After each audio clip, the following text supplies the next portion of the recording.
Um, okay, so you might be able to hear her very faintly. I can hear her very clearly.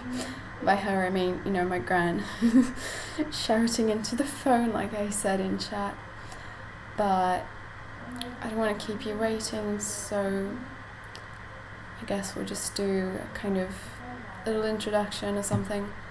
And then hopefully she'll be done soon, so I can actually, think and speak my thoughts. Anyway, first of all, let me know if the audio is fine, if the video is fine. Yeah.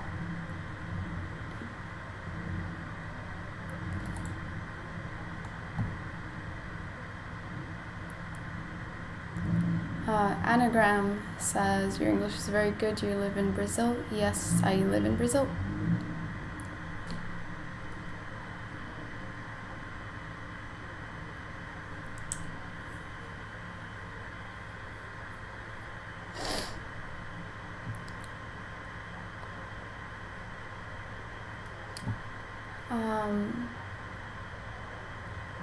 I kind of forgot to set up the screen share screen that I wanted to use, like the screen share layout, I guess, because I'm gonna try to take notes and share my notes.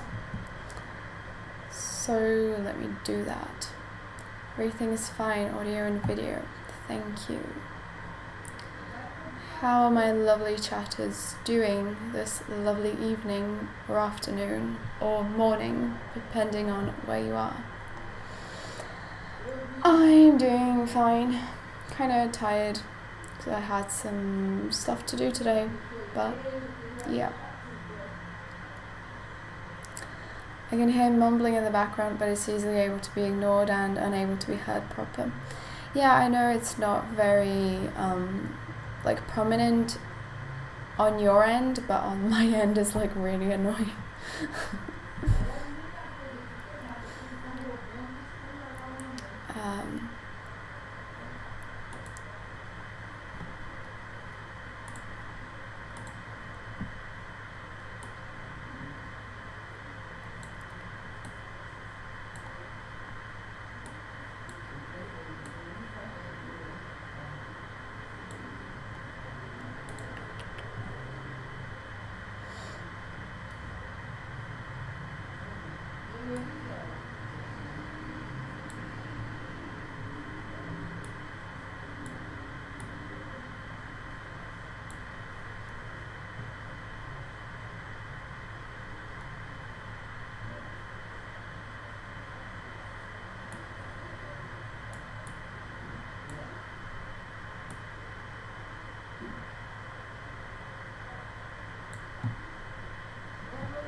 Okay, this should work well enough, I guess.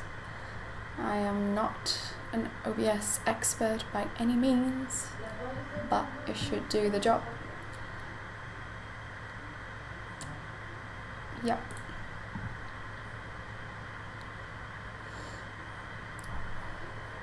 You sound like a native English speaker, thank you. I mean, I guess that's a compliment, right? That's kind of something I think about from time to time about, how it might be kind of problematic or something. The way that when we learn a language, we want to emulate a native speaker, and people don't want to have accents, and to an extent, obviously learning another language is emulating the native speakers, because you're using their words and you're trying to make yourself understood by them in the way that they communicate. But it gets to a point where it's accents, foreign accents, depending on the country, are kind of looked down on, and that's kind of not great. And I mean, I used to do that a lot. Juice truck, I'm not English, I'm Brazilian. And I used to do that a lot when I was learning English, like kind of look down on people who, you know, didn't sound like natives, who had like a Brazilian accent or whatever. And then I kind of started to think about it, like, yeah, that's not very nice to do, is it? I should have got water because I'm not going to make it through the stream without water, so just one moment, and then I swear to God, we'll begin.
Okay.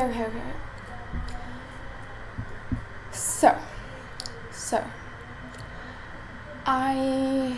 as I've said in past streams, I wanted to do a video, and I said on Twitter as well, that I wanted to do a video on my political journey, but I wanted to explain, like, how I came to hold the political views that I have held throughout my life so far. And that would involve getting into like my psychology, my fucking family history, my upbringing, all sorts of really complicated stuff like that. And so I've tried, I think, like twice, like 2 different drafts that, you know, I was doing one, like I was writing one draft, and then I thought it was getting too convoluted, and I started over, and it was the same thing. And I don't know, I just wasn't happy with it, and I felt like I was really getting lost in my thoughts. And also I was kind of conflicted about whether I wanted to get into all this family stuff. I mean, I wanted to, but I was kind of like hesitant to, like, whatever. And then tonight I was listening to a Dr. K stream. If you don't know who that is a Harvard psychiatrist who talks to streamers about, you know, their mental health issues. His YouTube channel is called Healthy Gamer GG, I believe. Really, really interesting guy to watch. But I was watching one of his streams, and he was saying how, you know, when you feel like you're getting kind of overwhelmed by your thoughts, it's good to just vent, which, yeah, it's kind of obvious, but I had kind of forgot that. And hearing him say that reminded me of it. And so I thought I would try to, you know, instead of just being alone inside my own mind with the whole script writing thing, although, you know, venting doesn't really have to be to someone, it could just be to yourself on a journal or whatever. But for me, just doing it by myself was kind of getting it wasn't yielding very good results. So I thought I would try to, and usually, you know, sometimes it's better for me to actually try to explain things to other people, because and like explain kind of live, like in real time, like with someone else actually listening, because then it forces me to kind of try to explain it and not kind of get too lost into it. So I thought I would try to do this on stream and see if it's any better than trying to write a video about it. So let's see how that goes. It might go terribly. I don't know. But yeah, we'll see. I don't know. I should probably just like stop trying to focus on the results so much and like get so I don't know, have such like high standards or whatever, and just fucking do it, you know, because I start worrying about whether it would be good or not, and then I don't do it, and then I never kind of even begin to organize these thoughts, because, you know, you have to begin somewhere. You can't just like be thinking about the final thing and how that's so much work and you don't know how to get there. Like, you have to take a first step. So hopefully this will be a first step. Whatever. Let's just get into it. So, my political journey. First, I was an anti-SJW. Then I was a liberal, I guess. No, then I was ANCAP. How can we forget the glorious ANCAP phase? Then I was a liberal, kind of social justice, SocDem. Then I was a Marxist. And now I'm kind of not as interested anymore in politics, so we'll just say Grilla. So, when I was an anti-SJW, basically that stemmed from, can't type. Basically that meant I was an edgelord. Like, I just wanted to shock people and not show any kind of vulnerability. Like, I thought their feelings and even kind of like caring about, you know, oppression and stuff like that, that was all like Care Bear stuff, that was like a weakness, etc, etc. So how did I come to this worldview, this kind of, you know, mentality, just like philosophy, psychology, I don't know, that like I had that before it actually got translated into politics. So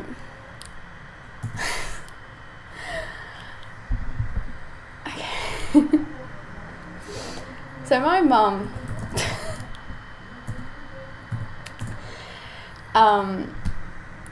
she actually had a horrible history with drugs, like hard drugs, like not just a little weed with friends, like proper hard drugs, and crime, again, not just like, you know, little weed with friends, because that's a crime, or like shoplifting, no, like proper violent crime. And so that's why I had to be raised by my gran.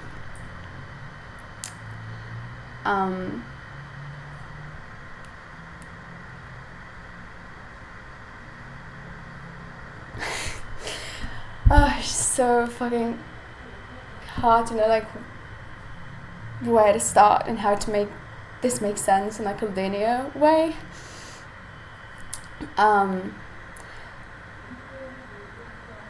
It's just probably a bad idea to try to do this live, to be honest.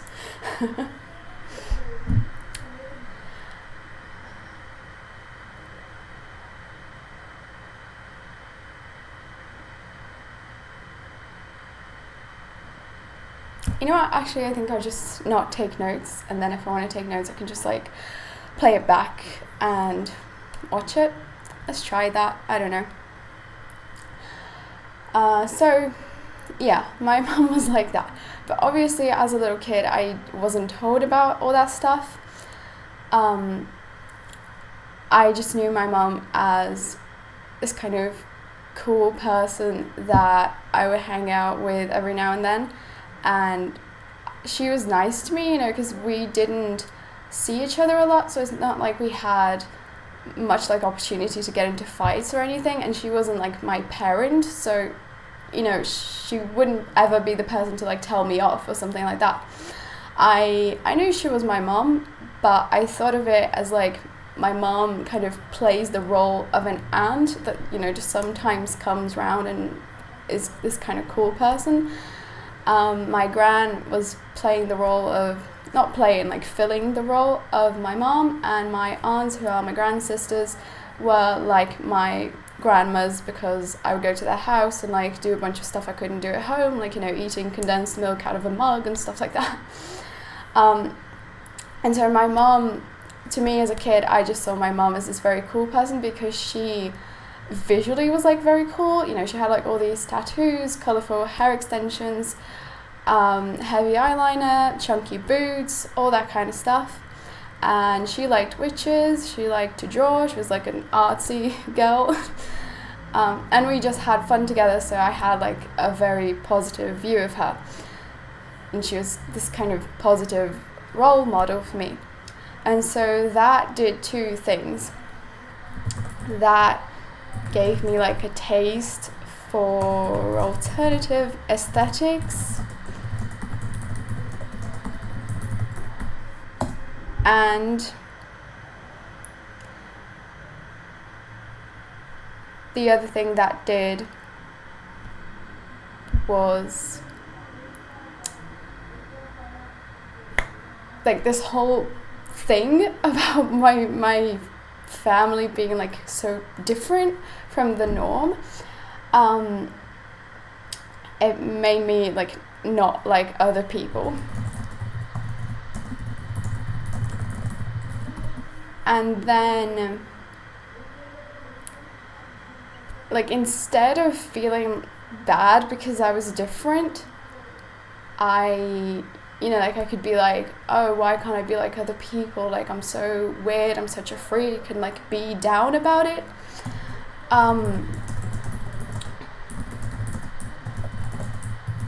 I actually processed that to mean that it was cool to be different. I thought it was cool to be different, and to be shocking. And that made me superior to other people as opposed to inferior. And I guess because my gran was always kind of like telling me not to talk to people about this, like whenever something came up that I guess I would tell her that I had told someone, and she would be like, oh, why you gotta tell people that? Like, don't tell people that. Like, that's our business, that's, like our family business. You're not meant to be sharing that. Sorry, Grilla means kind of don't care about politics that much in any case. Fuck. Yeah, so my gran would always tell me, like, don't tell people about that. And I didn't really listen to her, exactly. But I think her telling me that did teach me to care about what other people think. But instead of being like, oh, I care about what other people think, so I have to like hide this, I was like, I care about what other people think, so I kind of like, I'm not sure exactly why, like this is something I've been thinking a lot about, because it's like very important, but I don't know exactly why. I really didn't want people to see me as, like this poor little orphan girl with such a tragic history, whatever. And so to kind of prevent that, I would just use shock value. And I loved to tell people, like, when I was a little bit older and I knew more about, why I was raised by my gran and stuff like that, I fucking love to tell people, like, oh, my mum did crack, and just watch them, like, get uncomfortable, and just be like, I'm gonna fuck, I don't mind, like, talking about it, I'm just gonna be blunt like that as a shock value kind of thing. So far, I guess we have this taste for alternative aesthetics, we have thinking being different or shocking is superior. We have an aversion to victimhood. And we have a not taste, I guess like a propensity for shock value, we'll say. Shock value. So already you can see a bunch of the characteristics of an anti-SJW edgelord emerging when I was a little kid. And, you know, I think the taste for alternative aesthetics would also develop into things that weren't as negative as anti-SJWism, but hopefully we'll get there.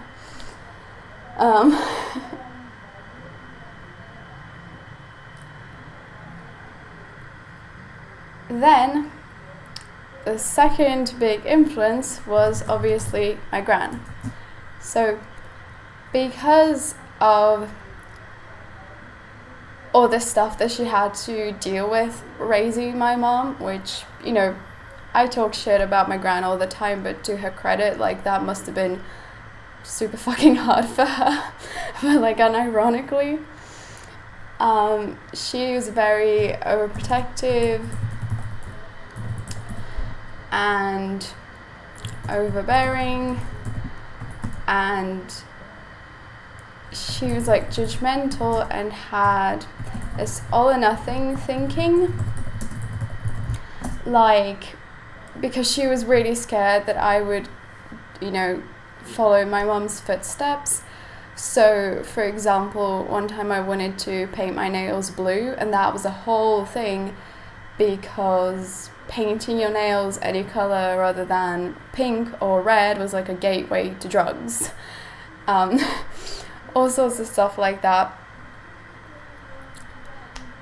You know, like, either you're the perfect, I don't know, like, socially acceptable person, like, functioning member of society, someone who is, like, successful, or just one little thing, like painting your nails, totally takes you to the other extreme where you're, like, a gang member junkie or something like that.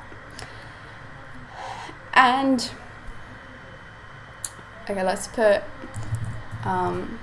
functioning member of society, junkie dichotomy, kind of like the virgin whore dichotomy. And the other thing that she was very strict about was, like, my grades. Like, she wanted me to be a good student. So one time, for example, and I mean, I was a good student, she always encouraged me in my, like, intellectual pursuits. Let's put that, encouraged my intellectual pursuits.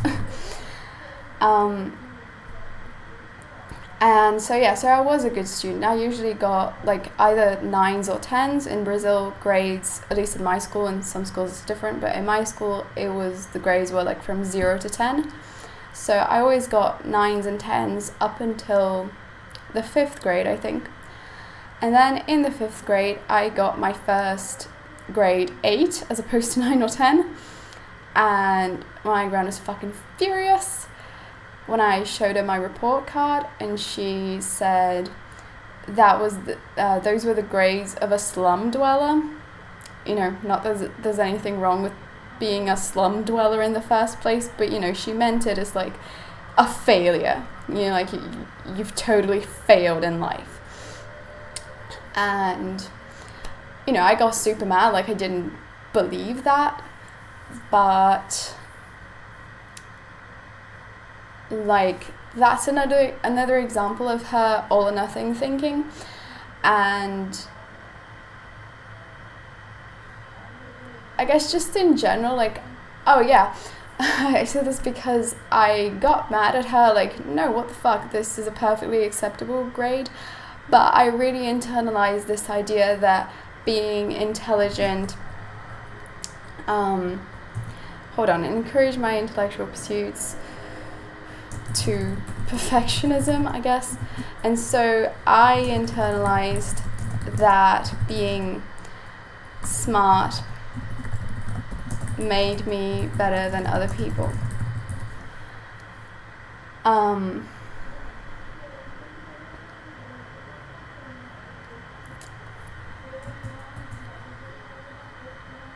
Yeah, and I guess that's another edgelord thing. Where's the highlighter? Just make it bold, whatever. Hold on. Being smart made me better than other people.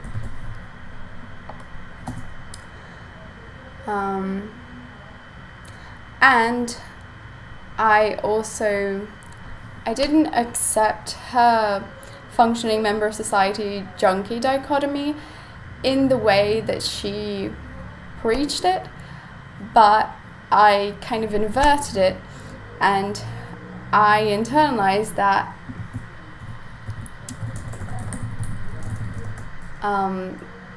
that all or nothing thinking in general. Like, this is a staple of my mind that, you know, surfaces in many, many areas of my life, but the one that's relevant here is that it's actually relevant to the other thing as well, that, you know, either you're smart like me or you're a stupid normie like everyone else. And the other dichotomy I inverted, actually, hold on, let me put it here, and inverted dichotomy. So I thought that being kind of an alternative outcast was good, and being a normie was bad. And I was like scared of being a normie, so I didn't want to do anything that would make me a normie. And I kind of had to try really hard to not be a normie, because, you know, I had this view that normies were inferior, whatever normie even means. And this is another important thing.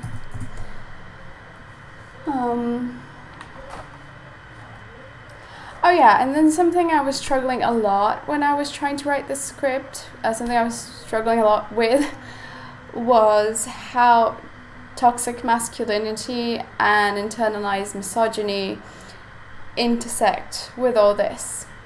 So let me put toxic masculinity, internalized misogyny, because, you know, there was this thing about being alternative and being kind of like this punk rock girl, which, you know, when I was a kid in the early 2000s meant like being Anna from Freaky Friday, that kind of thing. Although, you know, that film isn't like, Anna isn't one of those not like other girls girl, I don't think. I mean, she's in a fucking girl band, whatever. But yeah, in my mind it was kind of like that, especially because I was very into pop punk, and the vast majority of pop punk bands are all composed of exclusively men, you know, whereas girls liked pop music, like stereotypically. And I did too, like I loved the Jonas Brothers and stuff, but I didn't like Justin Bieber, and so I looked down on that, and I never really stopped to think that it didn't make any sense for me to think poorly of anything feminine and anything other girls did, because I also did a lot of that. So let me put not like other girls, because I don't know, like, what did I say? Punk rock girl. Pop punk fan. Hated Justin Bieber. Although I did like Barbies, the Jonas Brothers, High School Musical.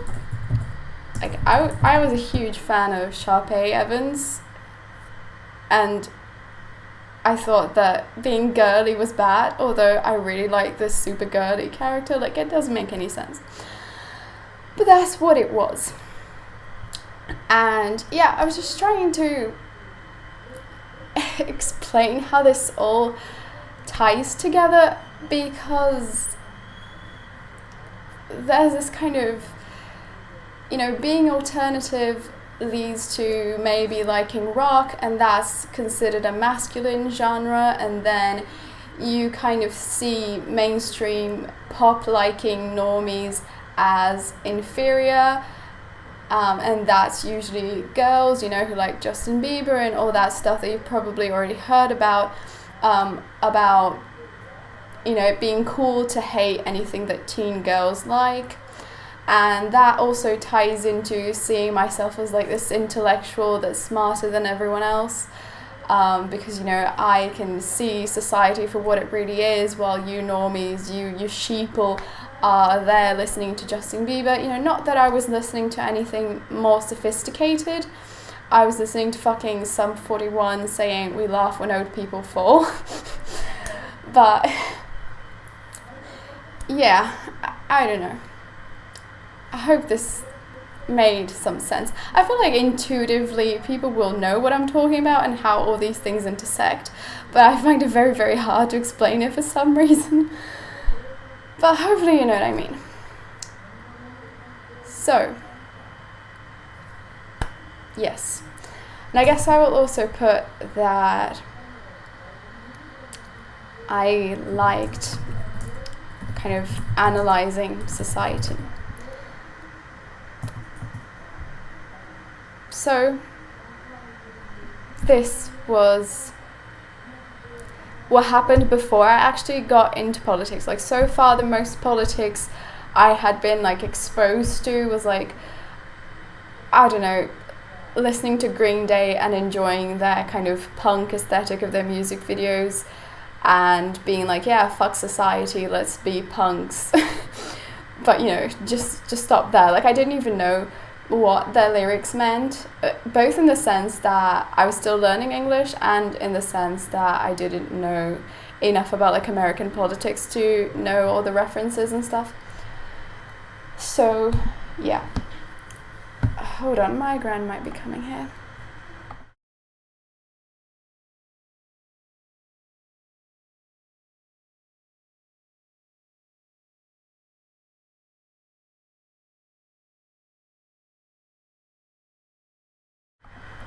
Okay, she's not.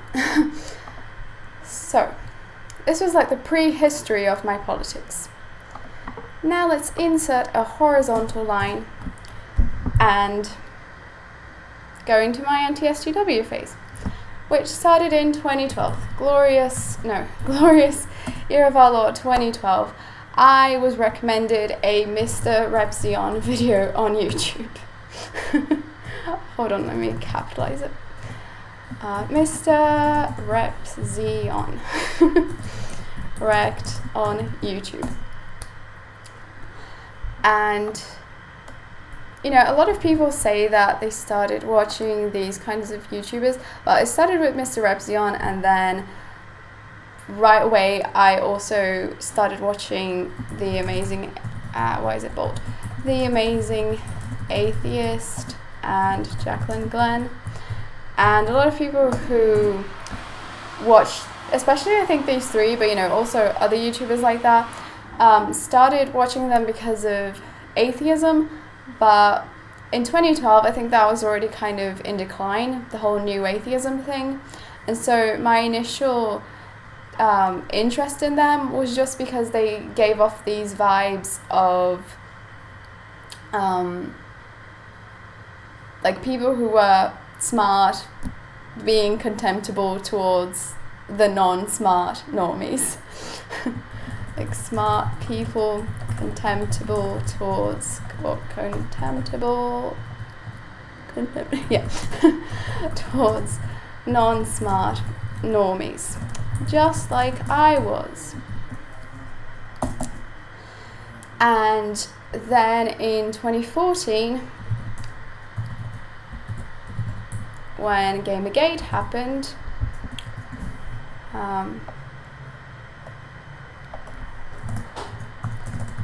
Gamergate. Obviously, all these people became anti-SJWs and took the side of anti-feminism on Gamergate. And I feel like I became an anti-SJW both because of their influence, but also, like, I was already predisposed to be an anti-SJW. Like, there was no way that with everything that I just described to you, I was going to be a feminist.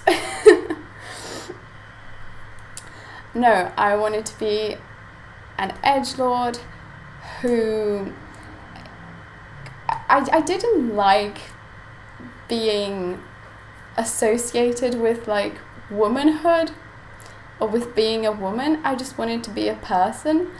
So, you know, because I thought that being a woman was kind of bad, or at least that, you know, everything associated with womanhood was bad. And so that's why I didn't like it, because, like I said, I had this whole thing with being alternative, so it's not like I was a trad person, like a conservative, like a social conservative. I actually did a bunch of things, like, you know, in 2014, how old was I? I was in my third year of high school. Wow. I thought the timeline was different, but yeah, that's what it was. So I was 17 then. I was 17. And I didn't shave my legs. There's more stuff. Oh yeah, I didn't think that, you know, women belonged in the kitchen or in the home or anything like that. I was totally in favor of abortion. And yeah, I even didn't shave my legs. I think I didn't even shave my armpits. Yeah, I've never actually shaved my armpits in my life. But I did it because I thought it was, like, edgy, you know, it's like reject society, embrace, like, random, what do you call it? Like, I don't know, like controversial things, or, you know, stuff like that. But like, don't make it about being a woman, because you're just making it uncool now. You know, it was this cool, edgy thing, like, like transgressive thing, and now you fucking nerds are trying to make it about being a woman. And yeah, I had, like, all these feminist views. I'm trying to be quieter because I was kind of screaming. But I had, like, all these feminist views and did feminist things, like not shaving, but I still fucking hated feminism. So let's put, like, had feminist views and customs, I guess, as an edgy, transgressive thing, but hated feminism for making it uncool, making it about womanhood. So yeah, I think that's it. That's basically how I became an anti-SJW. Wow, we've made it. Why is my phone?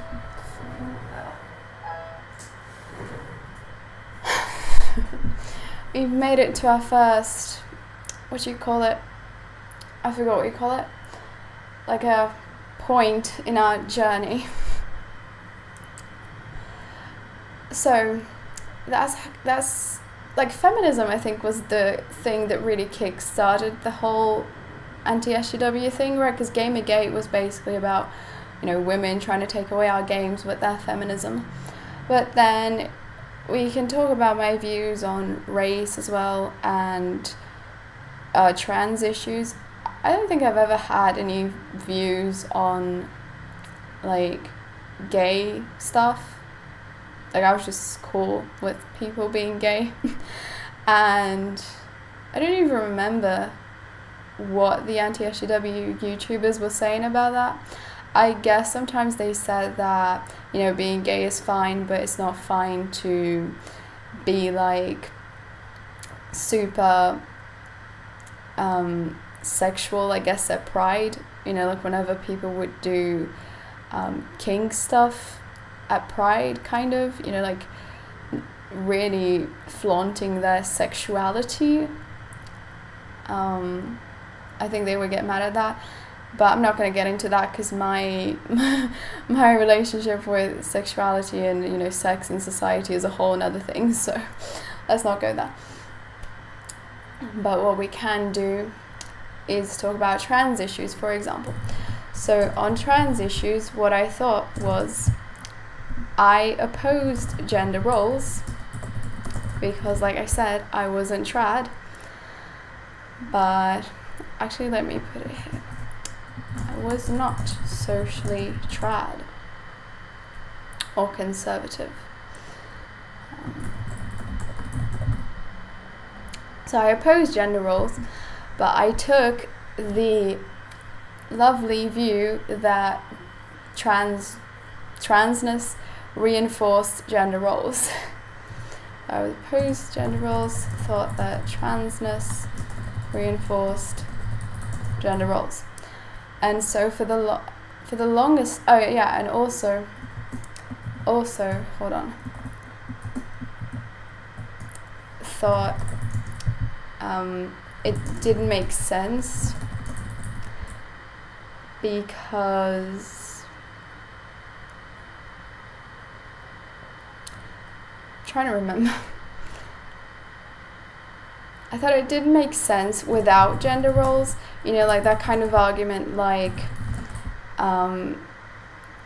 you know, if you don't believe in gender roles, why can't you just be like a feminine man or a masculine woman as opposed to identifying with the other gender? You know, like if you're trans, it must just mean that, I don't know, you're a guy and you want to like wear makeup, so, you know, you just be a guy that wears makeup. Like, you don't have to reinforce this idea that makeup is for women, and if you wear makeup then you must be a woman. Obviously that's totally not how being trans works, but that's what I thought at the time. And I thought that we should do away with gender, which only meant roles, and go by sex. So I refused to use people's pronouns.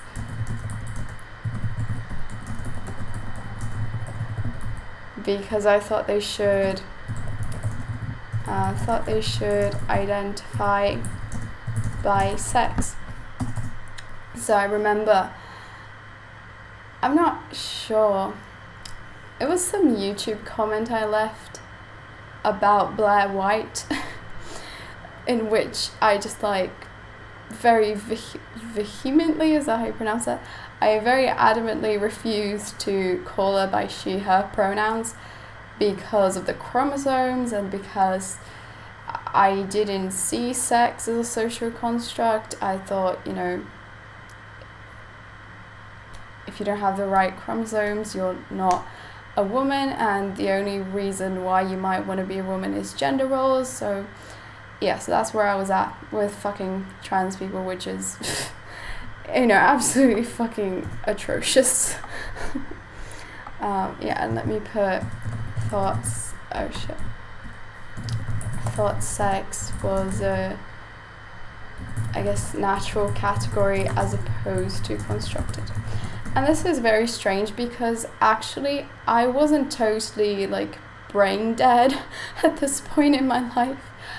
I actually liked to kind of analyze sociology things and like culture things and, you know, deconstruct them as I did with gender roles, but for some reason the same didn't apply to sex. So actually, You know, the complicated thing about this is that the phases aren't as clear cut as you would want if you were writing a linear thing about it. So, for example, here I was an anti-SJW, but I did have this like kernel of deconstruction.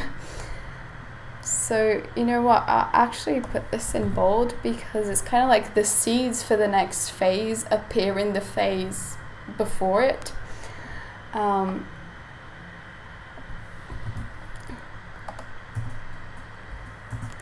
I had the kernel of sociological analysis and deconstruction.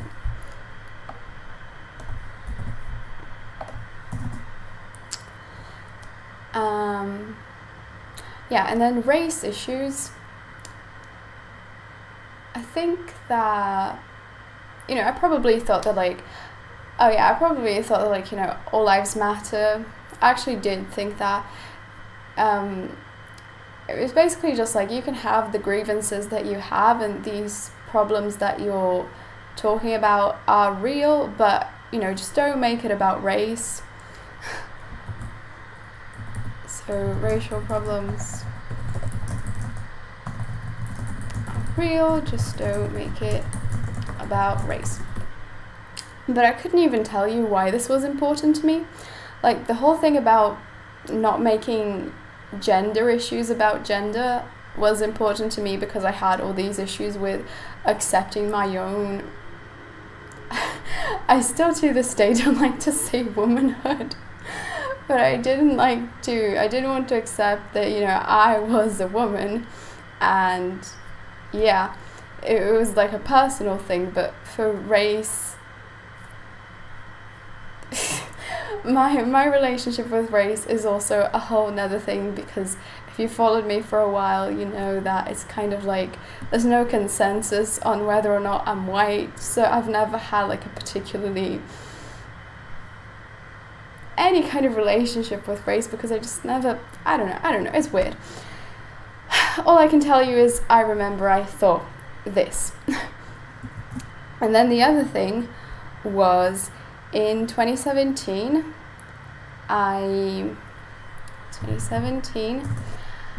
I believed that Muslims were destroying Europe.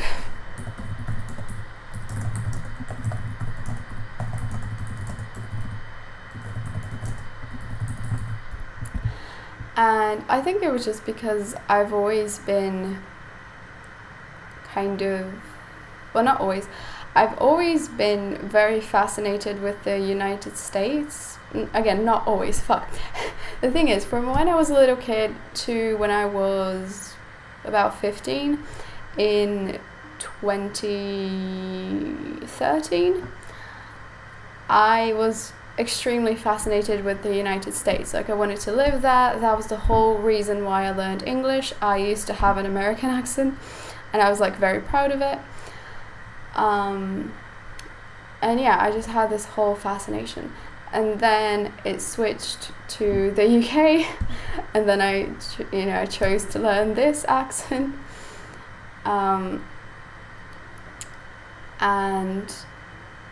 I just didn't want Europe/the UK to like change. You know, it wasn't so much that I hated Muslims, or that, like, I guess I just believed everything they said about them actually, you know, like being violent and stuff. But it was less because I really believed it, and it was more just to have an excuse to say, get them out of here, don't let them change the country that I so am enthralled by the idea of, you know.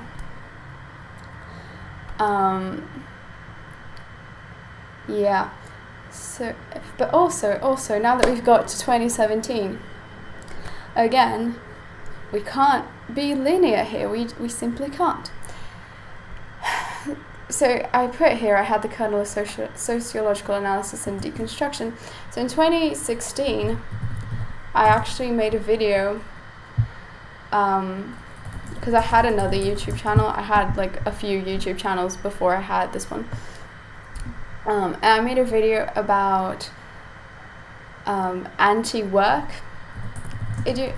not ideology, I guess, theory. Anti-work theory by anarchist Bob Black. I remember, his name from the essay that I read. I don't even know anything else about him, but I remember I read this essay by this anarchist called Bob Black about, how we shouldn't work. And he suggested kind of downsizing all of society to just like, not necessarily the basic things, but just like there's so much work that we just don't need to be doing. Like, do we really need to be producing all these, like, I don't know, useless plastic gadgets that we produce? Like there's so much work that just doesn't really need to exist. And then the rest of like the labor that we actually need to survive and, the things we actually need, we should treat like not as like this very structured, very compartmentalized wage labor kind of thing, but actually divided in such a way that you're not doing the same job every day for 8 hours, but rather maybe you're switching around your tasks with other members of the community, and you get to spend a certain amount of time doing something and another amount of time doing something else, like hunt in the morning, fish in the afternoon, whatever. Anarchist theory. So you can see how I was just like this Mod Podge of several things. Of like very left-wing things and very right-wing things. Oh, and I thought that I was very fascinated by those videos that are like, quit your job and follow your passion, preferably like in the woods or something. Fascinated with quit your job and follow your passion in the woods. But thing is, I thought about that in an individualist way. So I thought that individualism, if you don't quit, hold on, let me put this, individualism, if you don't quit your job, you are a sheeple. I didn't really think about like how, a lot of people simply can't quit their job, and for them to be able to live this kind of hippie commune lifestyle that I thought was really cool, it would take like a massive restructuring of society and systemic things, and it wasn't just a matter of being small-minded sheeple versus being enlightened like me.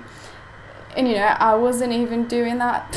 To be fair, I was quite young, but like I was still pretty much doing everything that society had told me to. Like, who was I to tell people that they should take like this huge risk, But anyway, this is kind of important to why I became ANCAP later. Because fascinated with idea of Europe, I had been sold. Didn't want it to change. Then in 2017, I became ANCAP.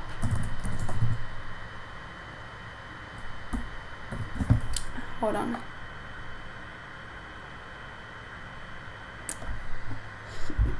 Whatever. I'm actually not going to insert a line because the anti-SJW stuff really overlapped with the ANCAP stuff. And then when I was moving away from both of those, I also didn't move away from both at the same time, so again it kind of overlaps. So I never even mentioned all the other YouTubers that I started watching, all the obvious ones. Hold on.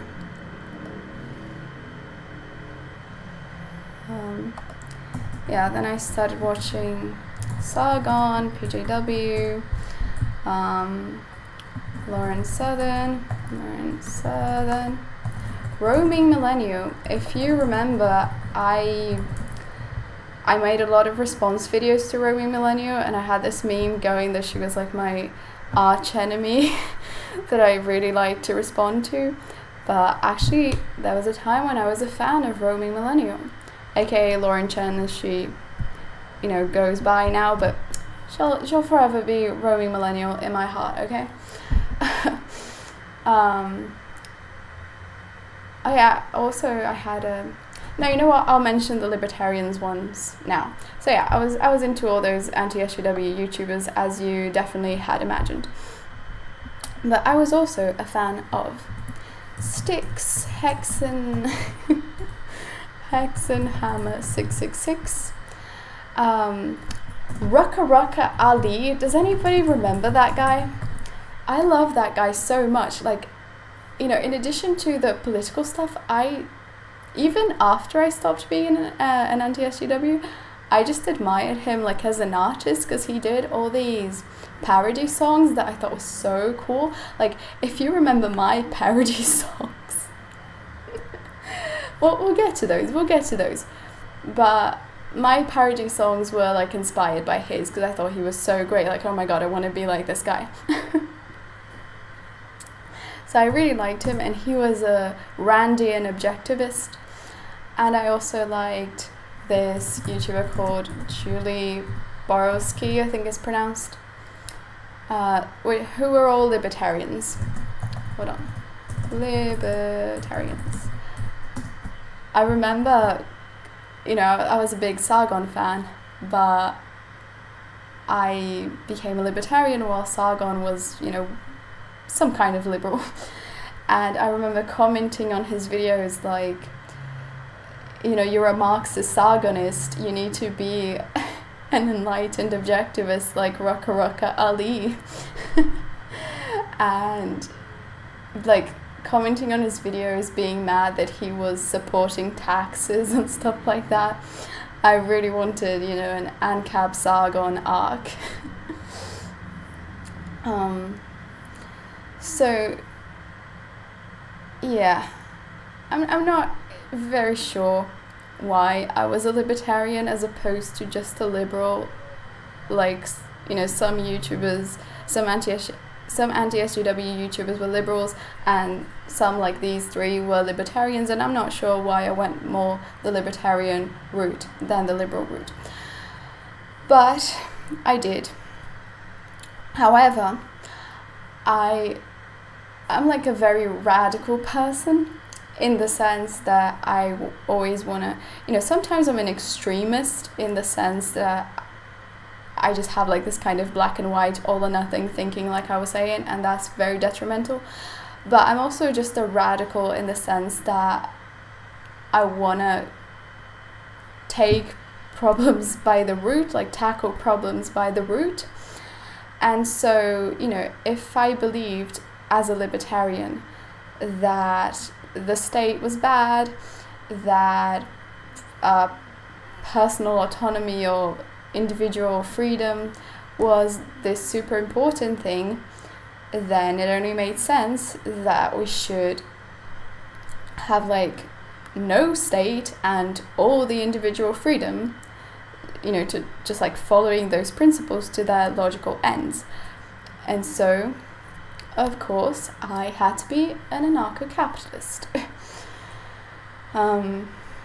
So, following libertarian principles to their radicality, ANCAP. And then I looked down on libertarians who weren't ANCAP, like minarchists, who wanted a minimal state as opposed to no state, because, I thought that they just weren't principled. I guess they had like a more pragmatic approach, and I just didn't care for pragmatism. I remember whenever people would ask questions about like the kind of transition, not really transition, because, you know, ANCAPs have zero plan to actually transition into anarcho-capitalism. But whenever people would ask about kind of like the in-between now and ANCAPistan, I just wouldn't answer. So for example, people would ask questions like, do you think that it would be good for only taxpayers to be allowed to vote, for example? And I was like, I don't know, like I'm not going to answer that, because I think nobody should pay taxes. You know, I just wouldn't compromise on anything.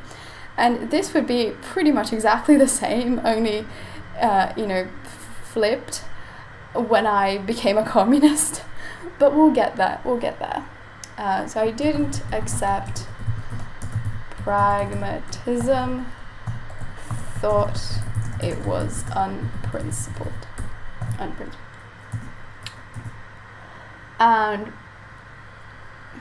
as an ANCAP, basically I was like a hippie ANCAP, because, you know, anarcho-capitalism theoretically doesn't really prescribe a certain type of society or a certain type of community or lifestyle. Theoretically, it's about everyone just gathering with like-minded people, and each of those communities can practice whatever values they want, right? So my values of my little Covenant ANCAPistan community would be basically like a hippie commune.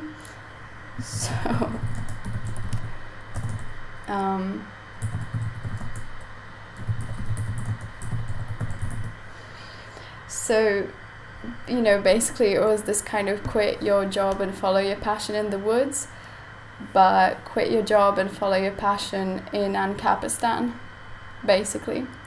I just wanted people to be left alone by the government to basically live in something like an eco-village. I forgot the name, but there was this eco-village, pretty sure it was in England, that I saw a video about and I really loved it. Loved eco-villages. And, you know, obviously everyone there was probably some kind of VANCOM or something like that, and I was ANCAP, but I liked it.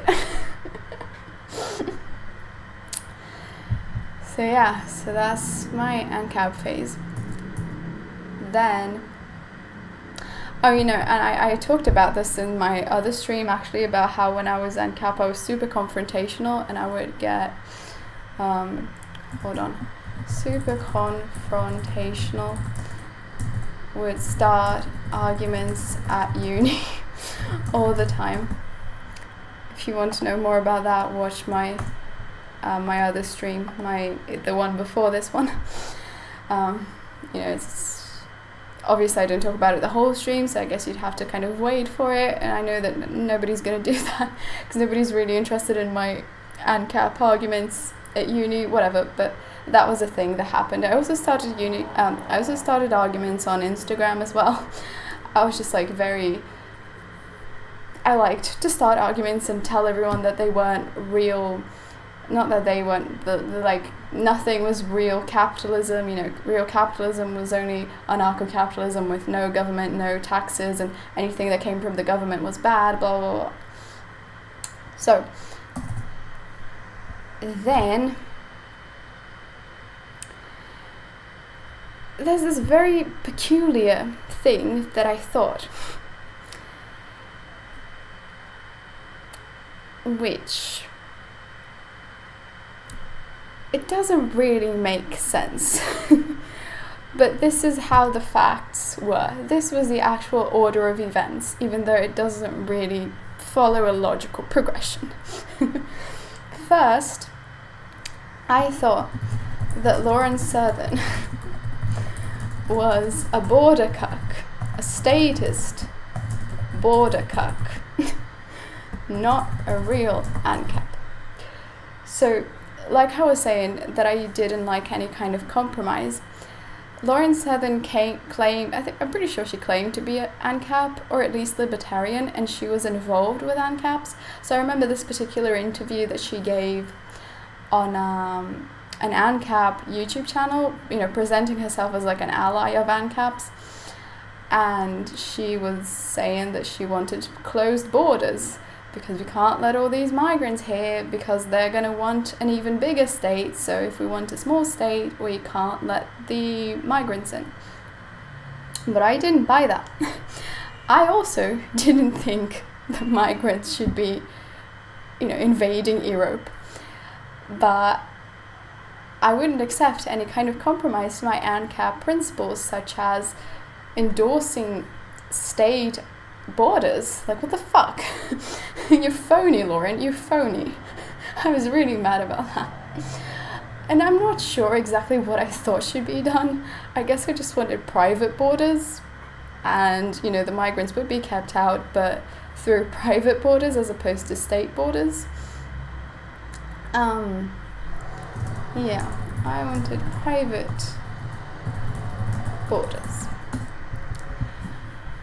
And so that was how I started kind of hating Lauren Southern, even though I was still, pretty much as racist as her, but I hated her because she was a statist.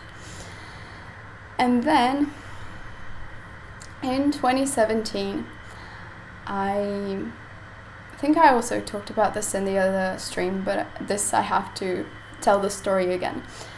In 2017, we're already in 2017, okay. I had to write an essay for uni about the refugee crisis. Had to write essay on refugee crisis. It was actually, I should have mentioned this on the other stream. Someone was asking me if I knew about Zygmunt Bauman. If you know who that is, it's, I forgot what country he's from, but some European country. And he's like a sociologist, a thinker, a leftist thinker. And we had to write an essay specifically on this Bauman book, Strangers at Our Door, which was about the refugee crisis. And it's actually a really good book. I recommend it because it takes a kind of materialist perspective to the refugee crisis, and he explains how economic anxieties, as much of a meme as that has become, how economic anxieties kind of fuel that kind of racism and xenophobia, and how the far right takes advantage of that to, get into power, all sorts of things like that. And my essay was, saying that this book was ridiculous, that everything he said was totally wrong, totally, leftist lies, the mainstream media is all lies, academia is all lies, these sociologists are all like leftists indoctrinated by academia and indoctrinating in academia. And so, this was all very motivated reasoning, because I hadn't even read the book, I think, and I already knew that I would disagree with it and that it was wrong. So I went digging for sources to cite in this essay about how immigrants and refugees were destroying Europe. And I had a hard time. And I was kind of aware of that. I was like, wow, I'm having a hard time finding evidence that Muslim refugees are destroying Europe. And, I still wrote the essay. Like, in the end, I think I cited like 3 articles I managed to find. And then I literally cited PJW videos on the essay. And, the professor didn't mind because he was whatever. I mean, he wasn't a right-winger, but whatever. That doesn't really matter. What really matters is that was really when I started kind of feeling like my worldview was kind of falling apart, and I had to grasp at straws to defend it. And, maybe it's not that the entirety of the mainstream media and academia is lying. maybe it's just these YouTubers that are wrong. So grasping at straws to find sources to cite, started thinking maybe PJW and co were wrong.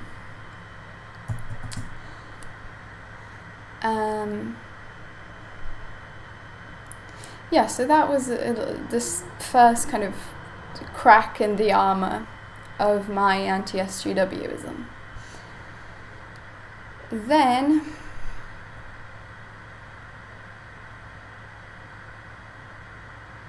another pivotal moment, which is really funny for me to remember, because it's so, like, it's weird, I don't know.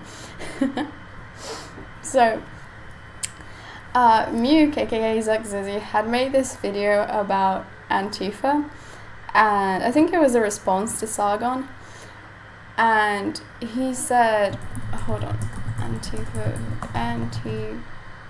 oh my god, I can't type, Antifa video, and he said that Antifas were not all ancoms, there were liberals too, and I left a comment like, no, how can there be liberals? Like, are you really telling me these like black bloc people are liberals? Like, no. And he was like, yeah, like that's just the truth. And I just wouldn't accept it. And it's just like such a small kind of inconsequential thing, you know. But I was like, holy fuck, maybe there are liberals, like. Like, I guess it was kind of like, maybe everything that I think isn't based in actual reality, is just based in like random shit the Sargon made up. And now I think it's really important to believe that. I don't know why. You know, like, it's kind of like, this isn't based in reality, but also, why is it triggering me so much? The fact that there are liberal Antifas, like, why is it so important? And that was another thing that kind of made me start to question all that. Got really rustled, let's not say triggered, let's save triggered for actual serious stuff. So yeah, I got really rustled. And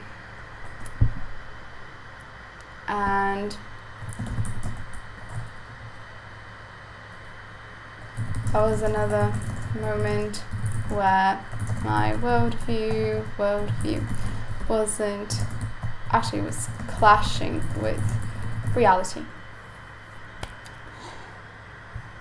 Yeah. And that was pretty much my ANCAP / still anti-SJW phase. Then, I think it was, I don't know the month, but it was like late 2017. There was the Destiny debate with Sargon. And I had watched Destiny, no. Fuck. The debate with Sargon was actually in 2016.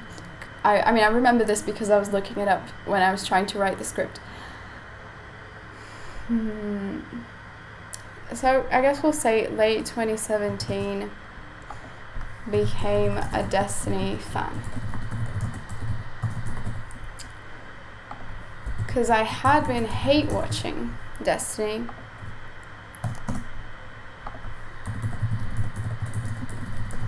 since the Sargon debate in 2016, but then I started to, accept that,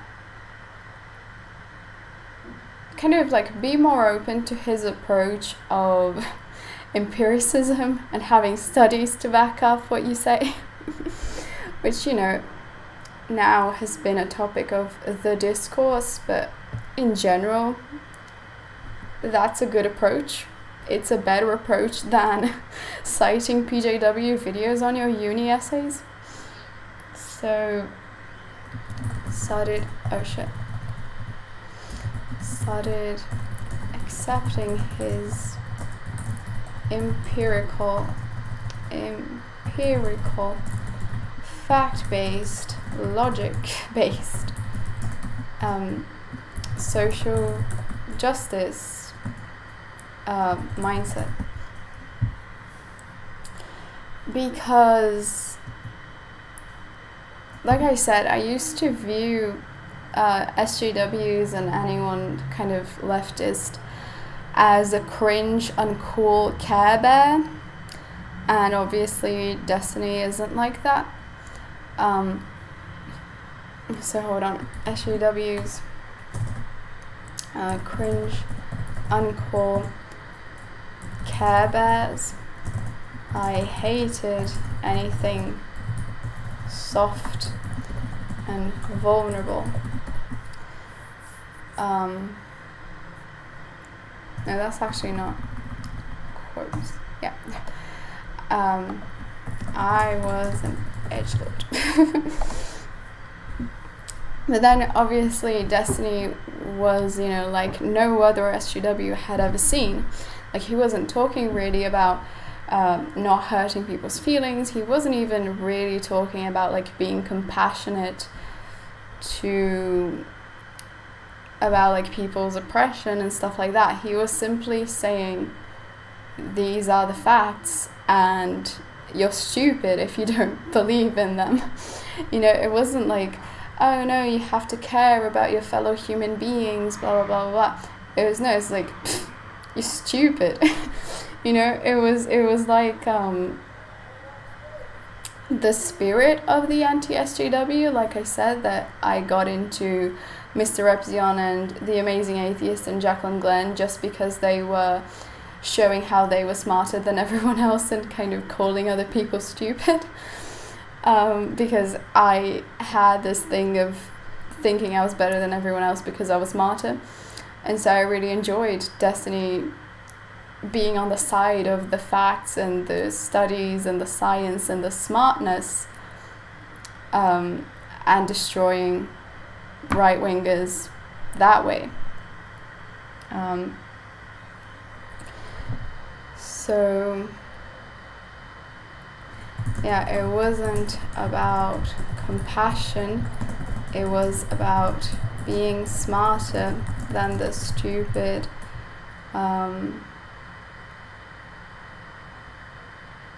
feels-based right-wingers, right? It was like, it was the anti-SJW vibes, but inverted. And so that was the only way that I could have stopped being an anti-SJW, because the place that I was at, I could not be reached with cringe Care Bear stuff. I had to be slowly brought over through this kind of aggressive, masculine ownage kind of thing. And that's why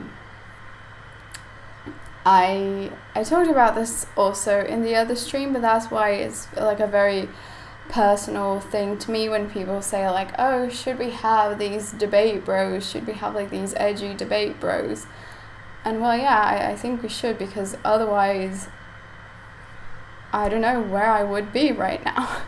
Like, it was extremely, extremely, extremely important to me that there was someone kind of preaching social justice, but in a way that was totally different from most people who preach social justice. Like, it's very important that I had this, again, like I said, masculine, aggressive, edgelord preaching social justice through a lens of those values, those kind of edgy values, as opposed to what I thought were Care Bear values that were cringe and that I wanted nothing to do with. So, yes. So I guess I stopped being an anti-SJW. I started enjoying dunking on skeptics because that was the thing at the time that was really popular in the Destiny community. It was, you know, the whole thing about the skeptic community and making response videos, making like these, you know, like fact checking the skeptics and showing how they were totally wrong. Like Sean did a bunch of those as well that I started to watch a little bit later. I did a few of those as well, especially responding to Roaming Millennial. And I did my parody songs about the skeptics. I think I'm gonna, they're private right now, those videos, but I think I'm gonna make them unlisted and share them again because it was pretty fucking funny. I mean, my singing was absolutely terrible, but I think the actual lyrics and the memes in the video editing, I'm pretty proud of that, to be quite honest. Obviously now it's kind of like irrelevant to the current context because skeptics aren't much of a thing anymore, but yeah, I have very fond memories of that time. Stopped being an anti-SJW. Started dunking on skeptics. But I was still ANCAP.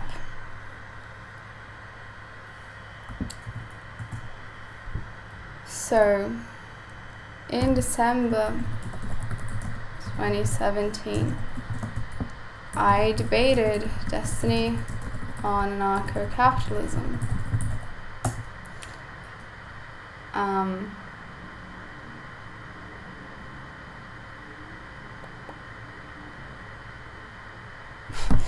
Getting kind of tired, but let's keep going. I'm probably not going to be able to make it through the actual leftist phase, but I think I'm going to try to finish the right-wing phase.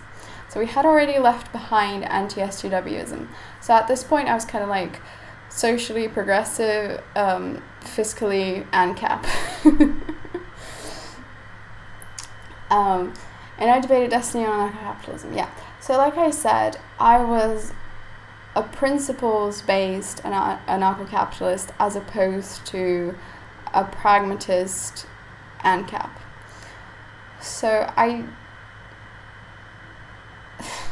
okay, this is gonna be kind of funny to explain. Hold on, let me see if I've already written it somewhere else.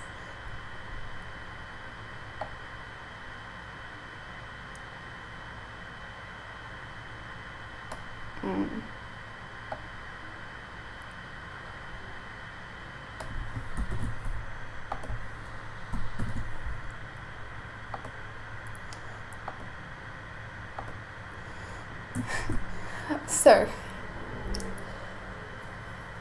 my adoption of this ideology wasn't based on pragmatism, but on what I thought were logical principles.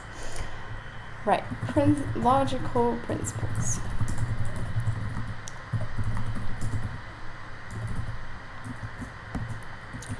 I accepted the Rothbardian argument for self-ownership,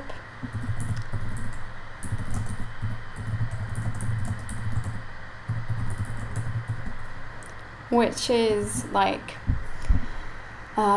if nobody, well, first of all, ownership is kind of like the framework that we're using here, because ownership means right of use. And, you know, someone has to have the right of use to you, because if nobody owns you, not even you can use your own body and mind. If anyone else owns you, then can enslave you, etc. So the only acceptable thing, I don't even know, the only acceptable possibility, I guess, is that you own yourself. And then following that and borrowing from Locke, the distribution of land and resources should be based on labour, because you own your body, therefore you own its activity and the fruits of it.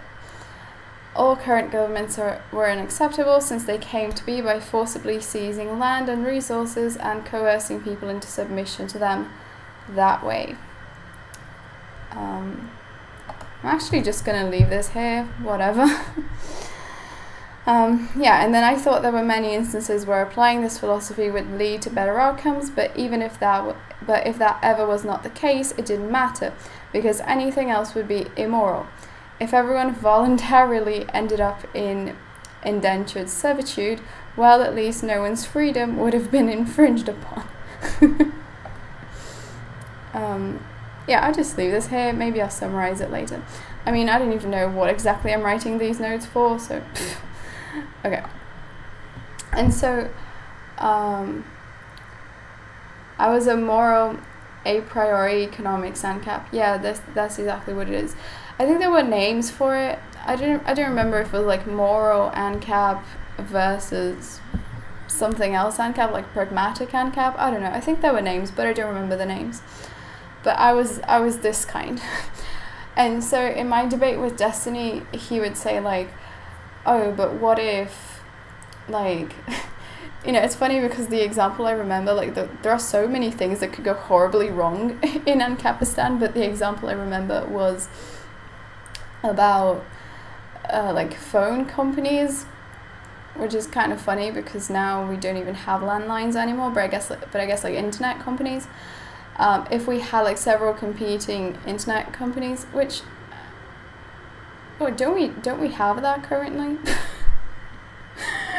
Okay. The point was that in certain things it might be better to have a monopoly, because otherwise you could have things like several different companies having to dig like several different holes to put their cables through.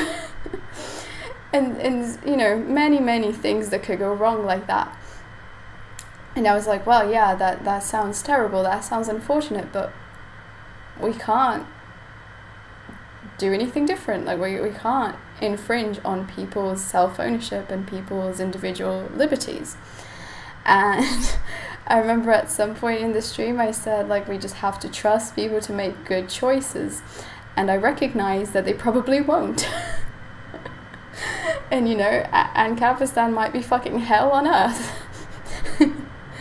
But there's just no alternative, because the Rothbardian argument, it holds up. Like, there's no alternative. And that's where I was at when I had that debate with Destiny. And by the way, I think, for the record, I won, just because the way I made it sound now, it sounds like an absolute disaster, and it kind of is. But we got into things like he was literally defending the like conquest of the United States. And I was like, no, they literally stole the land, so like what gives them the right to establish a government there and subjugate everyone to it? And he was like, oh, but the Federalist Papers. And I was like, they stole the fucking land. and I think he was just kind of like, he hadn't really thought about like the morality of government and such like low level stuff like that before. So yeah, he just came across as kind of uninformed, because he was, which I mean, it's fine. Like, it's not like, oh, Destiny got destroyed in this debate. It's like he just hadn't thought about it. But I think it's kind of funny that I wasn't as atrocious an ANCAP debater as you might expect. But anyway, so then after that, a bunch of people from Destiny's community wanted to talk to me, like in comments and stuff, and I started thinking about what they were saying, and I came to the conclusion that if what I thought was like this perfect logic if that led to, you know, painful consequences, then maybe I just didn't care that much about logic. Like, maybe I just shouldn't care about logic. And then I remember I made a video about why I'm not ANCAP anymore, and the thumbnail was like, would you stab your own eye? And it was basically like, you know, if it turned out that the logical thing to do would be to stab your eye, like, would I do it? Fuck no. So basically I was kind of philosophically black-pilled for a while, where I didn't care about logic or what made sense or whatever. I was just like, you know, if something for some reason makes sense and is the logical thing to do, but if it's like painful to me and like uncomfortable and I don't want to do it, then fuck logic, I'm just not going to. And that was how I came to reject anarcho-capitalism, basically. You know, afterwards I also started to see how some of the things that I thought would work better in a purely capitalist system, you know, like with no state and all that, I started to see how that would actually lead to much worse outcomes than I previously believed. But the thing that was kind of very important was leaving behind this whole, you know, but the Rothbardian logic, like, even if it's bad, we just can't abandon the Rothbardian logic. And I just totally abandoned the Rothbardian logic, and so that left my mind more open to discover, you know, that capitalism wasn't as good as I thought. So let me write that down. So after the debate, if logic leads to uncomfortable outcomes like stabbing my eye, then fuck logic. Mind more open to learn that capitalism wasn't as good as I thought. In practice, I guess. And then, then I like stopped being ANCAP through other arguments as well. Through about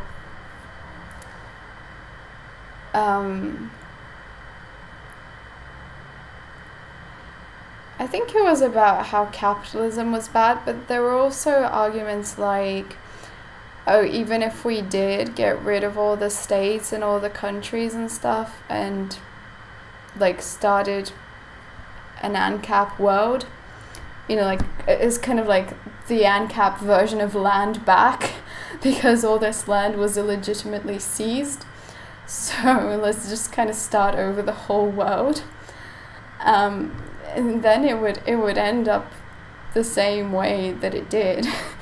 Like we just have new countries form through these covenant communities.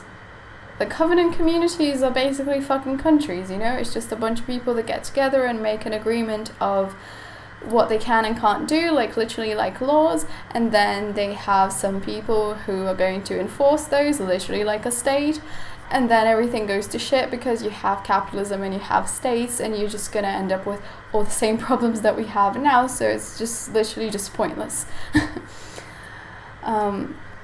So,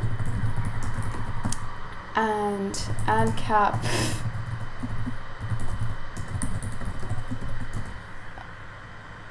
hold on, would lead to new countries with all the same problems. There might have been more things, but yeah, I have those written down somewhere. I don't remember now. But that was basically it, like at the end of 2017.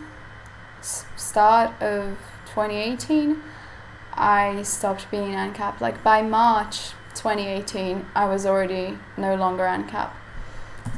By March 2018, was no longer ANCAP. And then for a while I was just a SOCDEM, but it was more that I was just kind of like in limbo of not being ANCAP anymore, but not really having anything else to replace it with, and listening to Destiny preach his SOCDEM stuff. It was more just that than actually identifying with SOCDEM values and stuff. And then until June, I was a SOCDEM. I'm not even going to put SOCDEM, I'm going to put liberal, because I feel like liberal is more just kind of like, if you don't really know what you are, you're a liberal, usually, you know, because that's just like the status quo.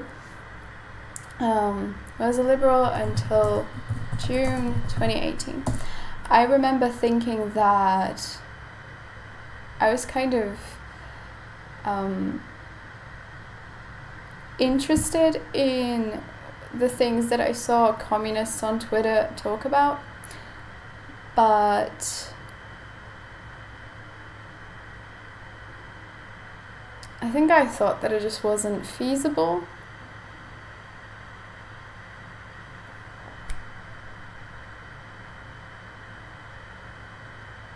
Yeah, I think I thought just like, yeah, okay, that sounds cool, but how are you gonna achieve it, you know? It just seems kind of far-fetched. Hold on. Interested in communism, but it seemed far-fetched. I actually forgot to say like what I thought communism was before, and then learning what it actually is. I don't know if there's any point where I could add that.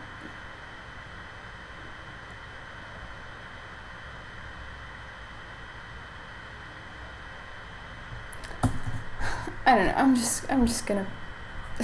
I don't know. Hold on. Previously thought. Interested in communism as I learned more about it, but it seemed far-fetched.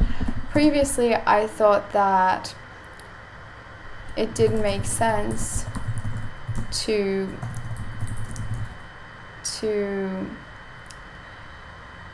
have like a stateless society as a goal, to have a stateless goal. And authoritarian socialist transition. So like basically I thought that communism was like the stateless, classless end goal, and to get there you needed a kind of Soviet style authoritarian, totalitarian state in the transition phase, which I thought was socialism. And I guess that's like a Leninist idea. I don't even know anymore. That's basically what I thought it was, and I thought it didn't make sense. Like, if you want no state, then how come you're trying to achieve that by making the state bigger? You know, shouldn't you be making it smaller, like ANCAPs? And then I started learning more about Marxism, and I was like a libertarian Marxist in that I didn't like vanguardism, or at least I thought I didn't like. This is kind of complicated to talk about because I ended up realizing that I didn't really know what these things actually meant, and I can't even say what I thought they meant. it was basically just like, it seemed bad from what I heard my leftcom Twitter friends saying, and also these council comms that I met in real life. And I just kind of went with it, and I never really learned about all the sides of the issue before picking my side. But that's a whole nother thing that was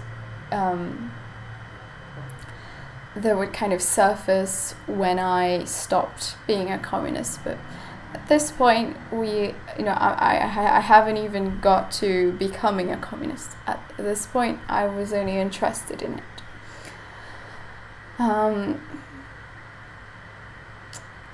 So yeah, I probably do not have the mental energy to go any further than this in this stream.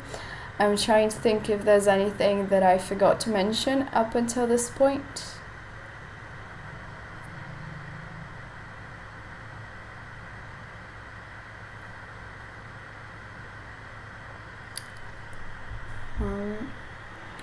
I think not.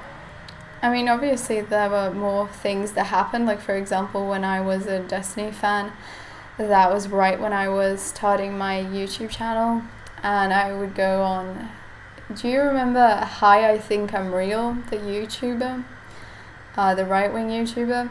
He did these Patreon streams, like streams with his patrons, and I became a patron just so I could go on his stream. And I think, I don't remember if I became his patron when I was already not an anti-SJW, when I was already like pro-social justice, or if it had started before that. But somehow I ended up, I think I just liked his personality. You know, I came to kind of not like it so much, but at first I thought he was like a cool guy, even though I disagreed with everything he thought. And then I would go on his streams and try to like change his mind about toxic masculinity and stuff like that. That's not really relevant, it's just like a thing that happened.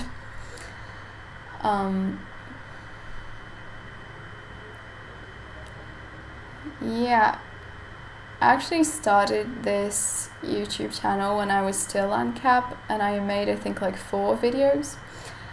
One was about the gay cake and how the baker shouldn't be forced to bake the cake. One of them was about an argument I started with Sokdem on Instagram, like a fashion blogger. And I slid into her DMs to have a fight about anarcho-capitalism.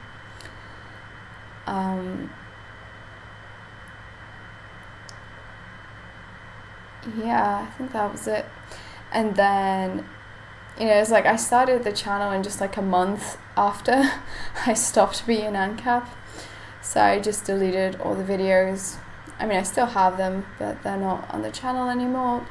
And then I started just like dunking on skeptics.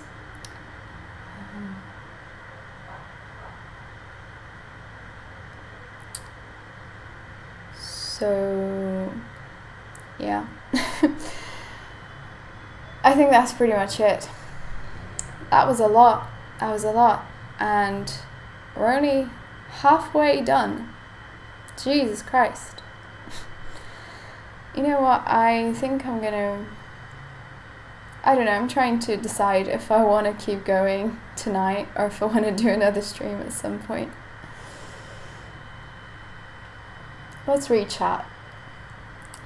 How are you guys doing, my lovely chatters? Guys and girls and non-binary chatters. Are you enjoying this stream? Are you enjoying learning about my life?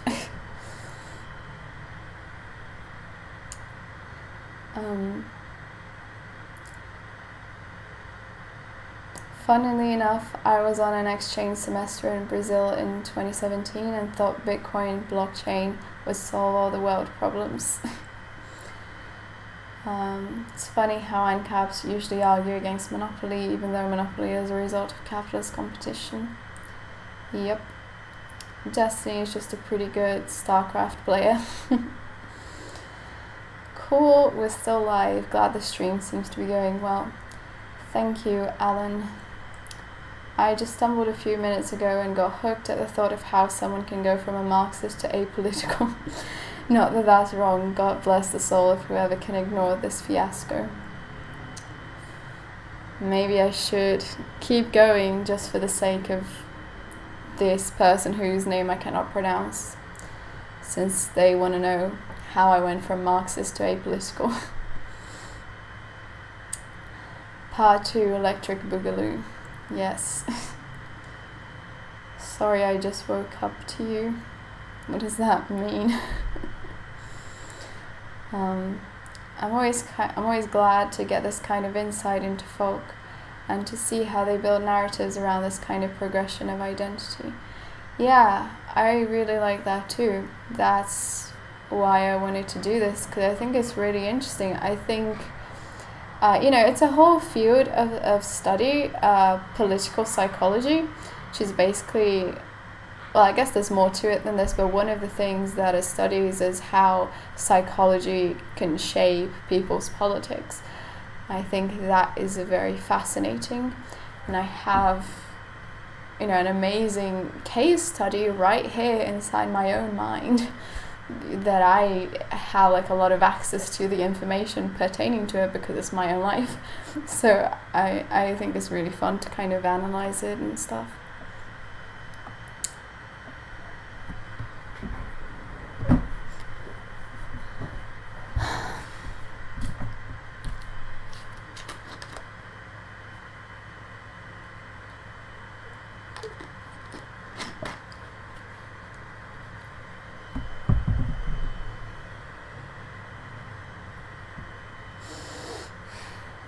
Alright, I'll try to keep going.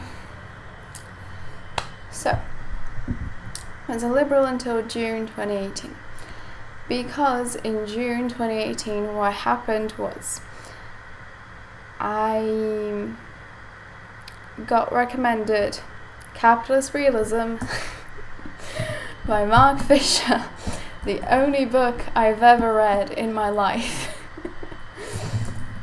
Got wrecked. Capitalist Realism. Yeah. Capitalist Realism by Mark Fisher. Mark Fisher. In the sense that he's the author of the book, obviously, but I got recommended it by Zach Zizzy, as in he was the person who recommended it to me. And then I read it, and I liked it, and I thought everything that was written there made sense.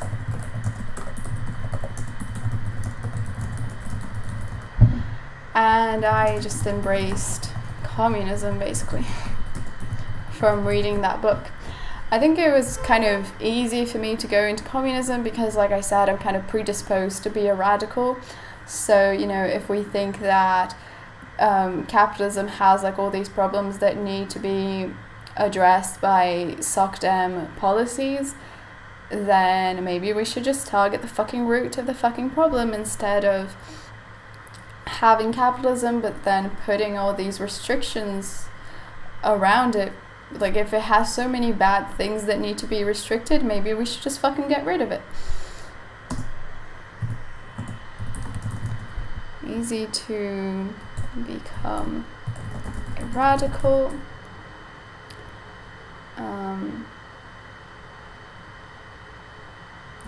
Because predisposed to tackle things by that route.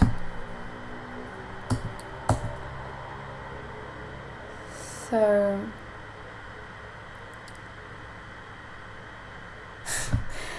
God, I'm really tired. So, like I said, I became the same thing that I was, actually I've always kind of been like this, where I had these views that were kind of very strict, and then I looked down on everyone that didn't share them. So when I was ANCAP, I always had strict views and looked down on people who didn't share them. If you were here at the beginning of the stream, you know that this was something that I got from my upbringing, this thing with having strict views and looking down on people who didn't share them. I was always taught that in like my family life and stuff, and that was a thought process that I internalized a lot. So when I was ANCAP, I did that. When I was an anti-SJW, I did that. When I was like a Destiny fan, anti-skeptic person, I did that.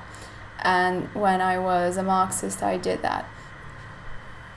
So I was this kind of communist that was very like strictly Marxist.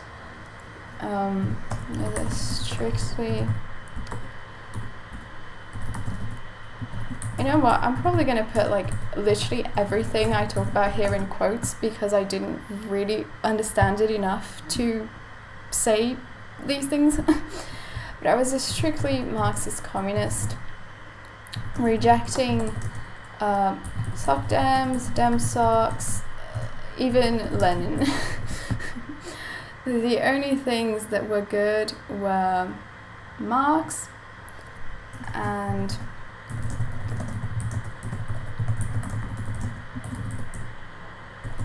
left comms, well, non-Leninist left comms, like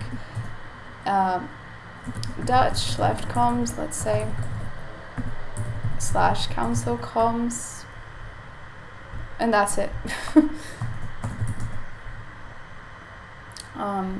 MLs also I rejected because they weren't true Marxists, but the thing is,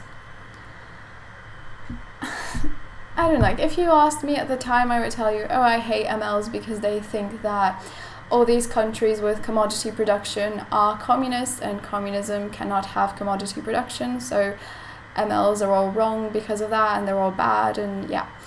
And I mean, I still think that's true.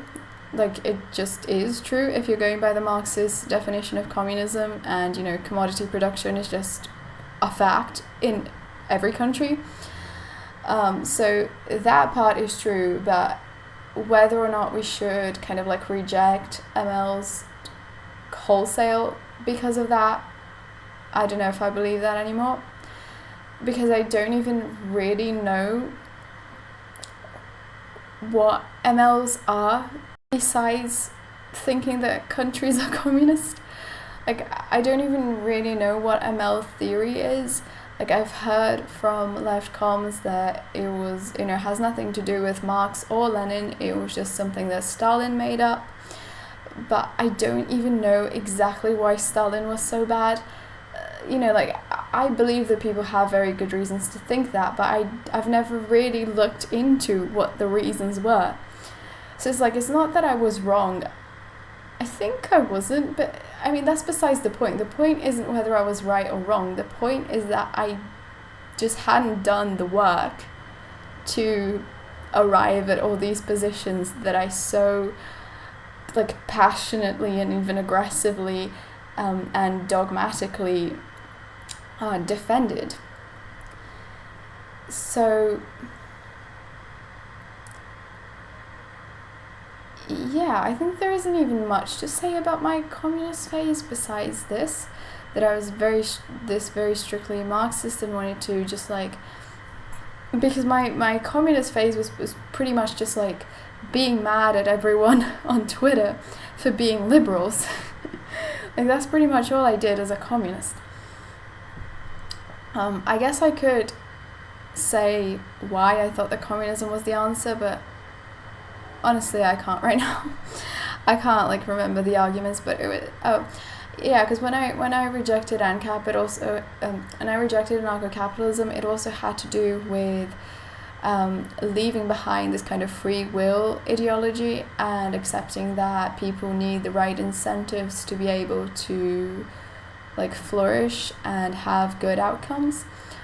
So following that to its logical conclusion, I guess I just got to the incentives of capitalism are totally fucked up. I think the main thing there was the main tenet of my communism, as I actually explained in my video that I made on my other channel that I had about why I was a communist. Like, the main thing was that, hold on, free will doesn't exist. People need the right incentives, and the profit motive is a terrible incentive. Like, that was the main thing that I talked about in this video, explaining why I was a communist. It was about how the profit motive is what drives people to do like all sorts of horrible things, like war and environmental destruction and video game loot boxes and planned obsolescence. All these things, you know, they all have this kind of common root. That was basically it, really. It wasn't really that it's not that I don't care about workers' rights and stuff like that, but it wasn't really what drove me to be a communist. What drove me to be a communist was just observing how the profit motive manifested in all these nefarious ways that permeate all of society. Obviously they disproportionately disadvantage the lower classes, but you know, video game loot boxes, ads on my fucking YouTube videos, that's all capitalism and revolution, because I don't want ads on my YouTube videos. And also because I had those ideas about a hippie commune, like I said, but now that I had left behind individualism, I could understand that if I wanted those hippie communes, then, you know, we needed to get rid of capitalism. And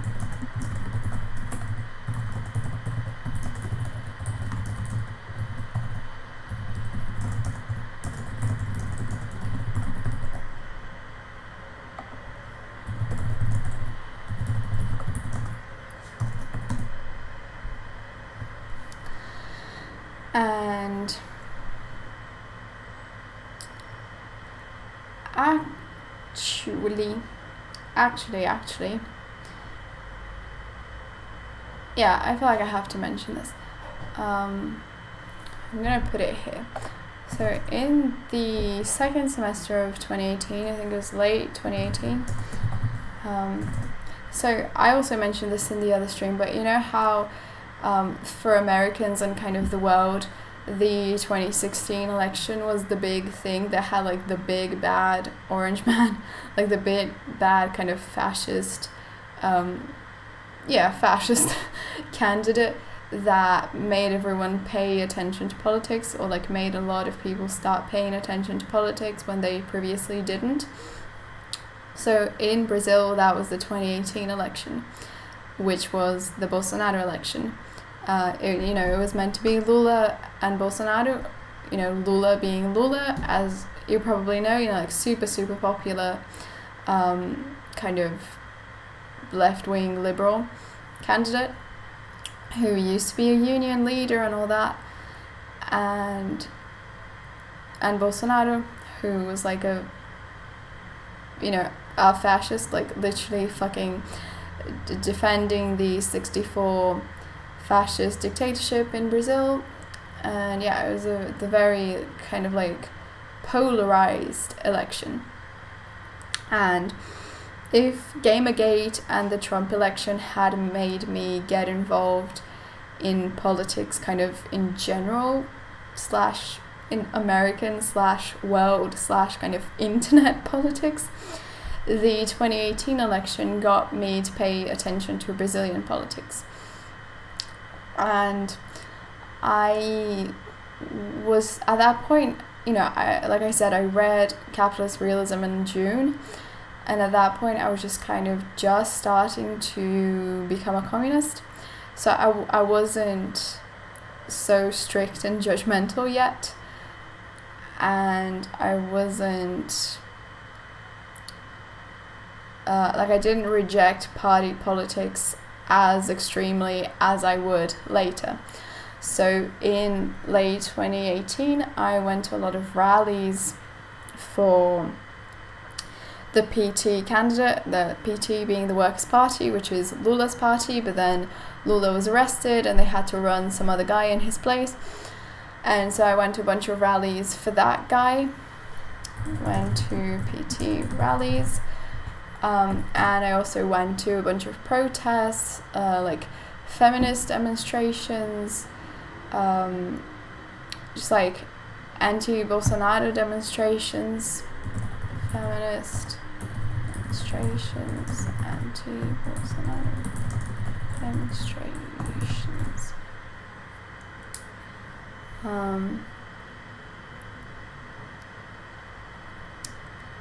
And then, wasn't as strict as I would soon after become.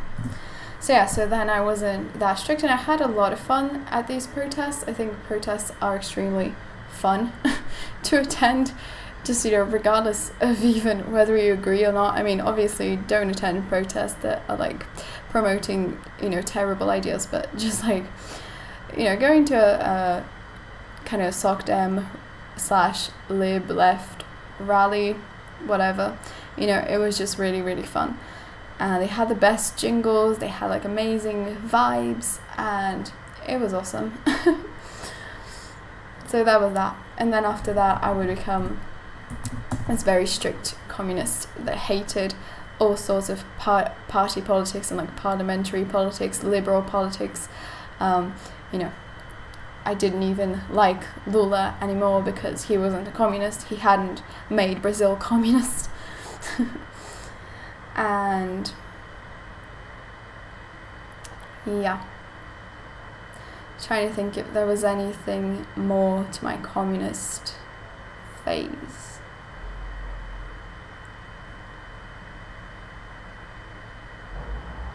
And I hated bread tubers as well. That's important. So I rejected SocDems, Dem Socs, MLs, even Lenin. Bread tubers. Like bread tubers, even Lenin, as if Lenin was a bread tube. But yeah, like I claimed I rejected them because they weren't radical enough, but then later I would kind of admit to myself that that wasn't the reason. But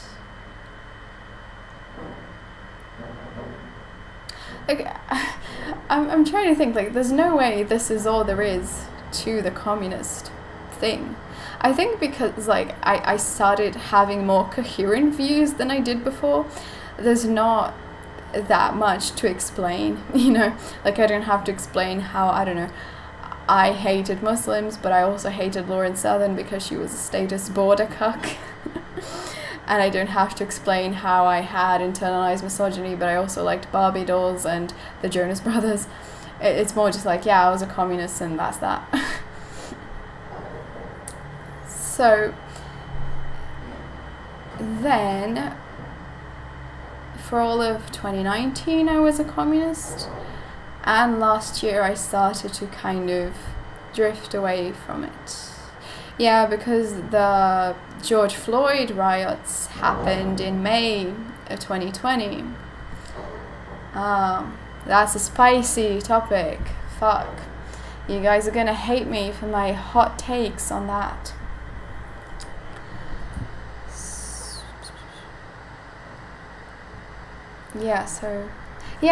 So March 2020, I did the OK Liberal video. It wasn't even a TikTok. Fun fact, some people think it's a TikTok, but it wasn't a TikTok because I'm too old to be able to use TikTok. I just like made a video and posted on Twitter.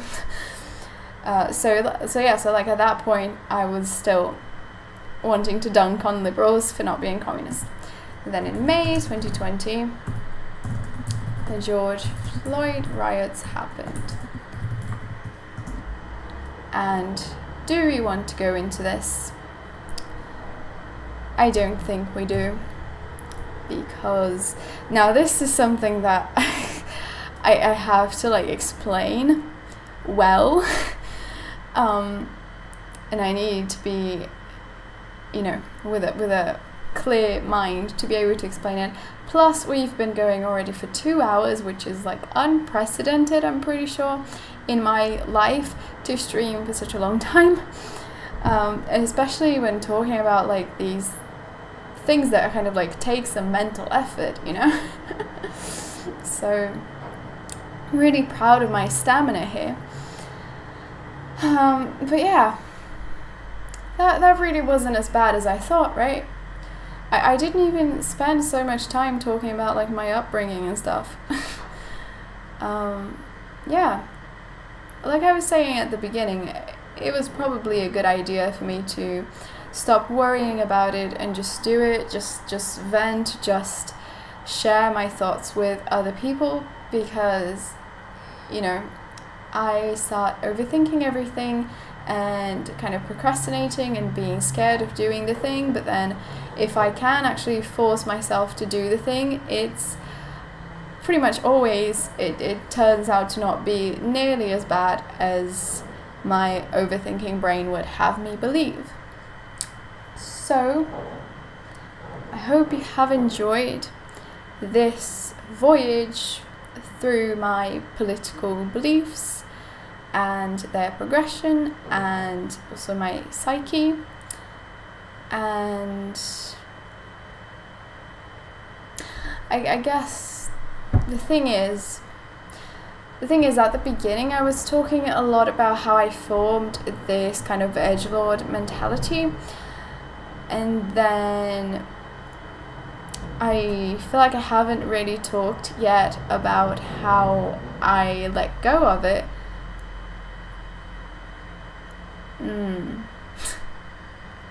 Because when I was a Destiny fan, I was still a bit of an edgelord. It's just that I thought accepting this kind of social justice stuff was simply accepting facts and logic, and that was the edgy thing to do, kind of.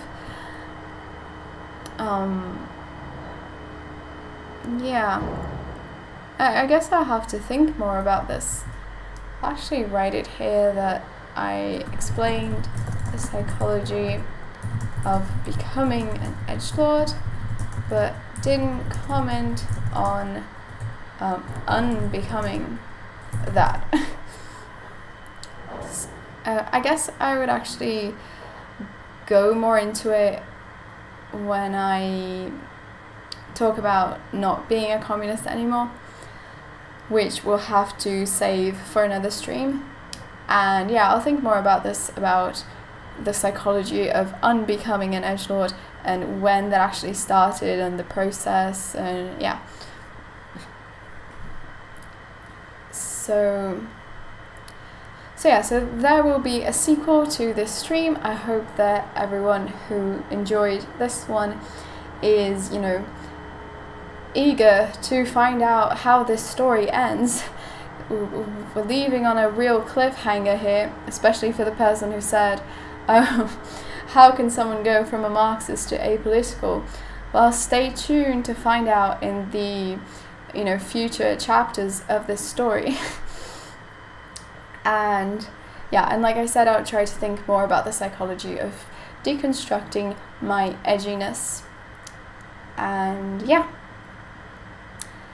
thank you so much to everyone who watched this stream. Thank you so much to everyone who was active in chat, because that's very important. You know, it's very stressful to stream if there's no chat to interact with.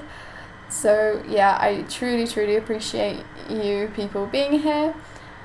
And yeah, I guess does anyone want to say anything about like what you thought of my journey so far, or what you thought of the stream? If there's any, I don't know, questions, things that I didn't address, I don't know. If anyone wants to say anything, now is the time.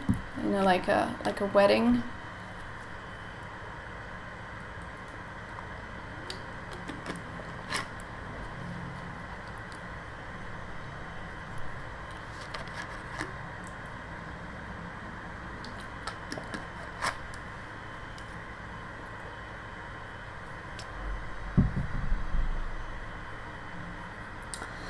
I guess not. So yeah, hope you enjoyed it.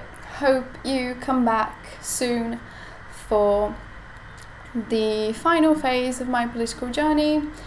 Like I said, thanks everyone for being here. And yeah, and I don't know if I'm going to turn this into an actual video or not, because I don't know if anyone's ever going to have the patience to watch like a 2-hour stream of me. I mean, I know people watch 2-hour streams of other people, but I don't know if I'm like interesting enough. I'm not like an experienced streamer enough to be that entertaining for such a long amount of time.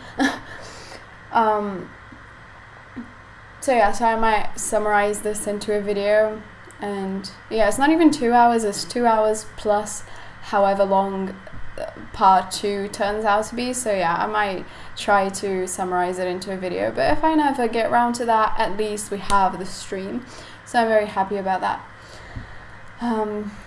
Yeah, the Goober asked, which Maria was your favorite? Yeah, which Maria was your favorite so far? I'm pretty sure everyone here is going to say Communist Maria.